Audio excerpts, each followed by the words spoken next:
I am with Robyn Doolittle, reporter with The Star, and she is one of only 3 reporters who have seen the video. And we all know, we've heard about the crack allegations, but I really want to hear what he's saying because he makes some pretty homophobic and racist remarks as well. So the video is about 1.5 minutes, and we understand it is an edited copy in terms of length. So what I can speak to is the portion that I saw. There's a person off camera talking. He's by himself in the frame, but someone off camera starts talking about Justin Trudeau and politics. And the person off camera says something to the effect of, I wish I could I want to shove my foot so far up that guy's ass it comes out the other end, or something to that effect. And that's when Ford says Justin Trudeau's a fag. In terms of the racial comments, this is someone talking about his football coaching. Someone brings up it's not a coherent conversation per se. There's kind of going back and forth. So they're in the general area of talking about football and his coaching activities, and he says something to the effect of, everyone expects me to be so right wing, but I'm really yammer, and then he mutters fucking minorities. It is a short clip. It's only 1.5 minutes long, but those are the 2 areas of conversation where it veers.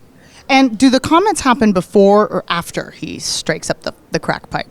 Well, he's clearly impaired before it starts, and it's always kind of around, but he seems to be commenting before the lighting up. Right. And how shocking was that for you to hear him say that? We've heard him speak against transgender people in city council. We've heard him make comments in the past, but this seems to be the most blatant, most explicit that I've heard him say. Well, the individuals, when they brought the video, we're calling him the broker as well as the dealer, told us about the video. That was part of it. So I was prepared for these remarks. So I wasn't surprised in that context. And is this something that is as important, or is it more important than the crack allegations? I mean, I'll just speak for what I'm hearing. I think people are more troubled by the comments in some way. I think a lot of people are thinking like, well, what he does on his own time. I'm not saying right or wrong, but this is something what I'm hearing. But it is the racial and the racial slurs and the slurs against the gay community that I think is, when this tape comes out, are going to be tricky to explain. The mayor is obviously encouraging the chief to release this footage.